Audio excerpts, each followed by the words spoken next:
So I was tasked tonight with talking to you all about how this forest recovers from this fire.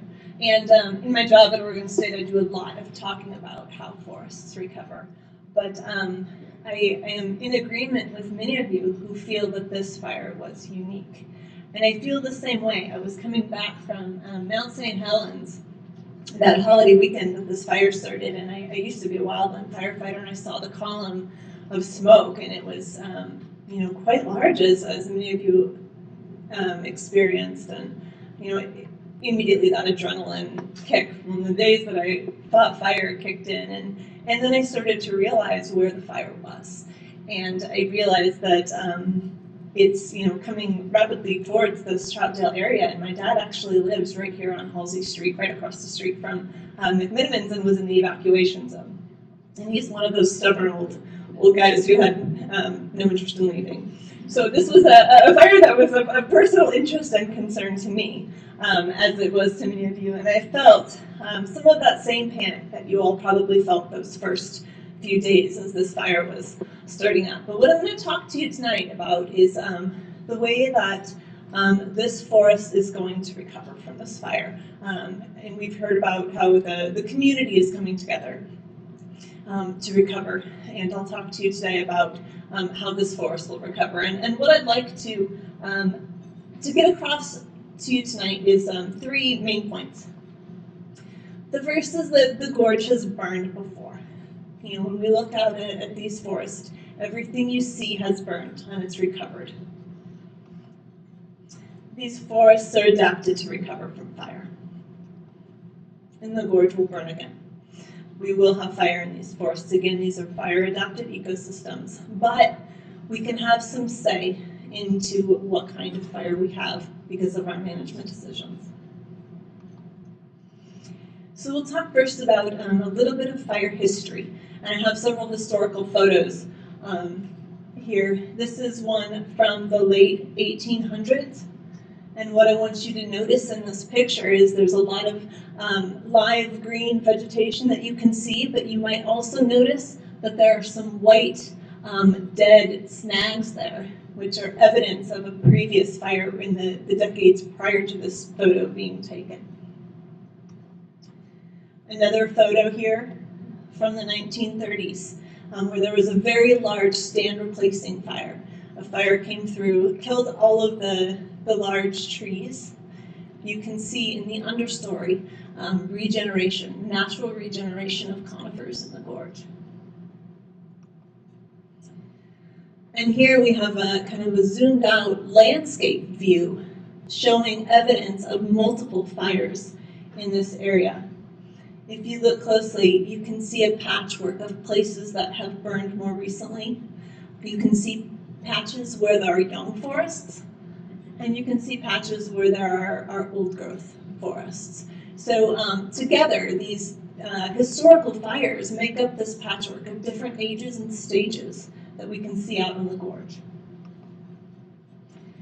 More recently, this is a fire from 2011. We can see a mosaic here. This again was a fire that burned some patches with high intensity. You can see the black spots where all of the trees were killed. You can see the spots where the trees were scorched, where there's a lot of red. Those trees all will die and eventually come down. But you can also see that there was a lot of green left there, where fire burned through the herbaceous and shrubby vegetation underneath the tree canopy and left a lot of the trees standing in green.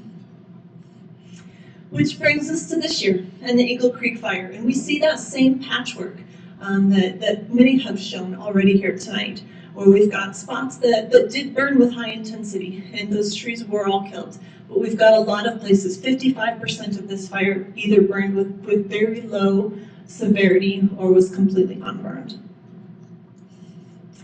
And so I would submit to you that these forests are adapted to recover from these fires. And it has recovered from these historical fires, and it will recover from this Eagle Creek fire. I like to think about fire as kind of a reset button for ecological succession.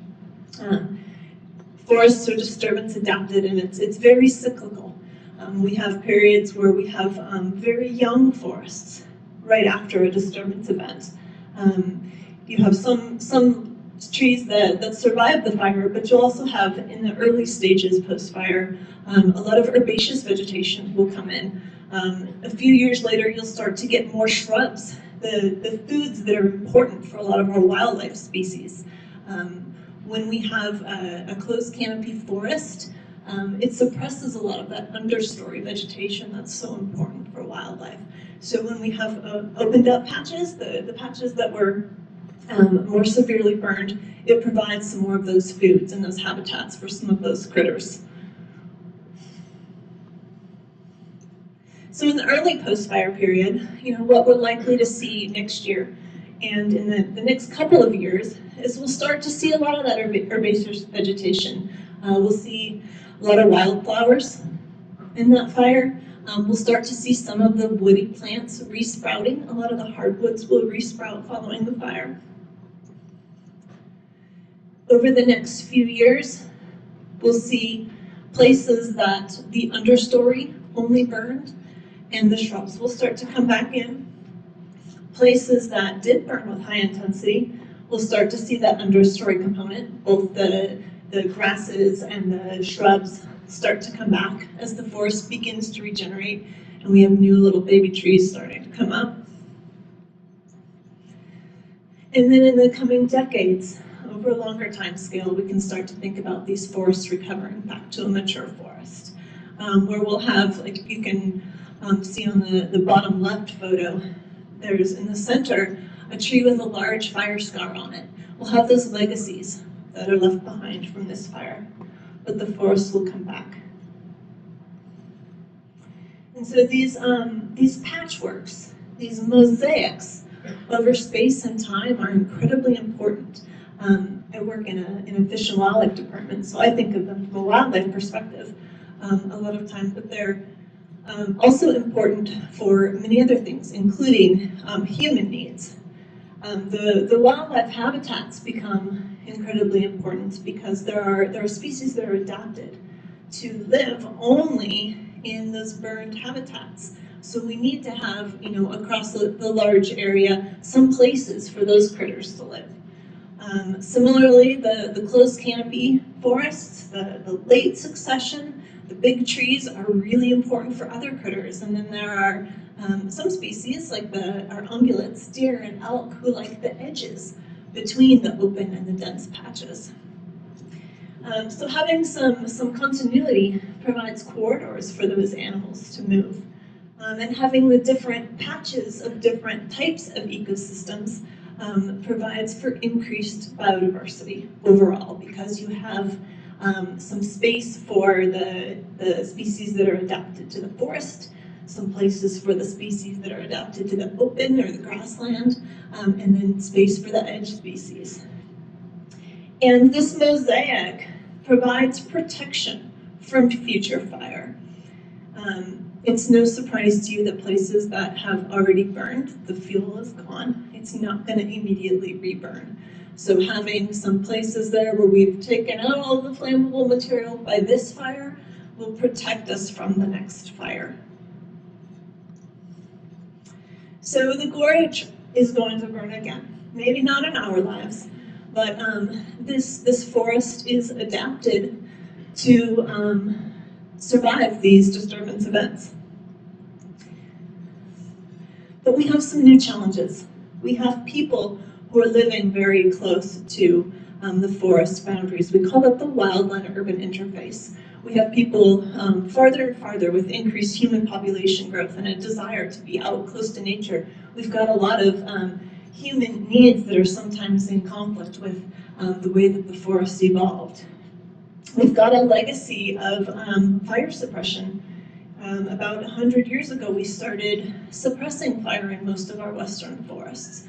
And so when we had an absence of fire, we had more and more fuel build up. So in a lot of our forests here, what that means is there's abnormal amounts of small trees and shrubs in the understory, which makes the forest more dense and more burnable. And we've got a warming and drying climate. and so our fire seasons are getting longer. We're getting fires earlier than we did historically, and they're carrying later into the fall than what we normally would have had. But we also have solutions. On an individual homeowner or landowner level, you can think about things that you individually can do to protect your home and your property from the next fire. And I would encourage you all to look into the Firewise program, which is one of the most well-known and most effective ways of fireproofing your space. It also is a program that works with communities, neighborhoods, to work together to make your entire neighborhood a Firewise neighborhood. They'll come in and there are small grants for clearing out underbrush and kind of checking your space and making sure there aren't wood piles close to the house and that your building materials aren't flammable. On a management level, when we think about how to manage these forests, we have some alternatives. There are things we can do to make them less flammable. These photos show a forest that on the left, pre-treatment, and on the right is where they've gone in and done a mechanical removal of a lot of those little tiny trees and shrubs to open up that forest. And so if there was a fire that were to go through this area, it would just burn the grass on that forest floor and wouldn't get up into the tree canopy. On the left there, the pre-treatment area, you can imagine how a fire would easily carry up into the tree canopy. And there are many examples of effectiveness of these treatments. Folks do mechanical treatment, they do prescribed burning. I don't know how well you guys can see this picture, but there's some examples of places where they've mechanically removed those small trees and shrubs. There's places where they've done prescribed burning and a combination, and across the board, these treatments work to reduce fire risk. And there's a degree to which, as a community, we come together and build not just that ecological resilience, but as the speakers before me have talked about, that social and economic resilience among us. And you all are doing that by being here tonight and building these partnerships for sustainable management of your forests. Education and engagement, talking with the different groups who are at the tables in the back who are working to move forward in a sustainable manner with these forests. And really, I encourage you to think about the long-term perspective. This fire was emotional for a lot of us, and what we want is a closed canopy forest as soon as possible. But I encourage you all to think about the longer perspective and the importance of disturbances to our forests and the stages of recovery that we'll get to see because we experienced this event. So I guess I would just reiterate that while this was something that I think was very difficult for a lot of us because it was so close to an urban center, ecologically, the gorge will recover. This is a forest that has burned many times before and recovered. It will recover this time, and it will burn again. So I would encourage all of us to start to think about some ways to think about what kind of fire we want. This is a quote that I'll leave you with from John Muir that talks about the cyclical patterns in nature. Nature is ever at work, building and pulling down, creating and destroying, keeping everything whirling and flowing, allowing no rest but in rhythmical motion, chasing everything in endless song out of one beautiful form into another. So I encourage you to just think about these the stages of the forest in the coming years. Well, they're different, to accept that they're part of the cyclical nature of these forests. Thank you.